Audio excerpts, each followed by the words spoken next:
I am so glad you are here. We're talking magic because it's a Tuesday. So I have four herbs that you might actually just have in your home that are all protection herbs. I'm going to put them together today to make a little protection kit for my household. So easier to show you the lids than the jars. I'm working with bay. Bay is wonderful because not only is it a protective herb traditionally, but you can write on this and put something simple like the word safe right on it. Now I did this with a fine point permanent marker. If the fine point, you put too much pressure down, you could crack the leaf. Just go for a broader tip. Just make sure you're keeping it simple, one short word, and it'll fit. This is a small leaf, by the way. But bay, wonderful protection, or protection from fire, protection from all kinds of negative things that can really happen in your life. Next, I've got sage. Now, this could be white sage, but in this case, I'm just using garden sage, cooking sage, the kind of stuff that might be in your house right now.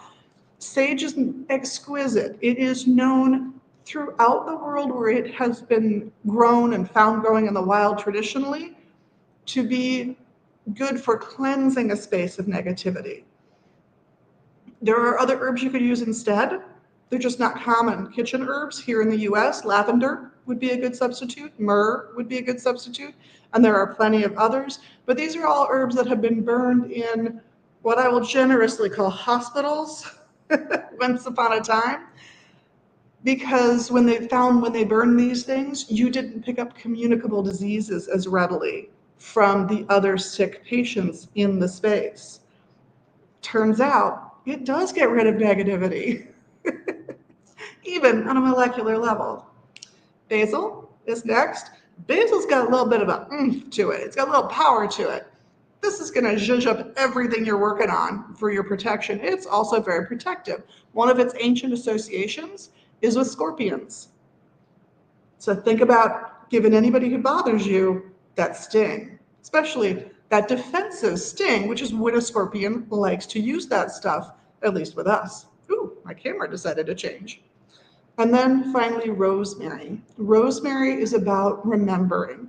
So in a protection blend, I think of rosemary as very much an herb to remember who you are, that you have integrity, that you have value as a person, and that you're loved.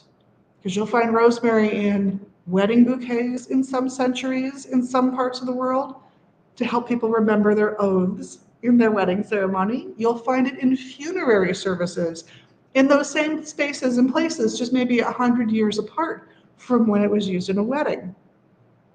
Why is it in the funerary bouquet? Because you're pledging you will remember that loved one, even though they have passed. So I have here a pretty little dish. It has a pretty little lid, so no one has to know what you're doing in it. And it smells so wonderful today. I've got the rosemary, the basil, and the sage in here. And I'm adding my leaf that I wrote safe on. I'm just going to pop it in there, put the lid on. It's a pretty little decorative thing. You have kept your magic to yourself and let it affect the world around you. This is perfect for your house. If you want magic to go, take those same herbs, pop them in a little bag. The color, the fabric, how see-through it is, that is up to you. But any one of these smaller bags that will fit in a pocket or a purse, it's a really nice, luxurious velvet, will work. Any color you think is appropriate is appropriate. We're talking more about color magic on these Tuesdays too. So I just wanted to cover that idea of red as being a color with lots of verve, lots of energy, lots of oomph. So if we are using a lot of red in our work, we're saying we want power in what we're doing. My cheat is this is associated with Mars, the planet Mars, and Mars stereotypically overblown. Think of it as a 20-year-old guy who has to prove he's a man, gets in a fight, right? I hope not. Let's hope not. Let's go back to that bear versus man in the woods thing.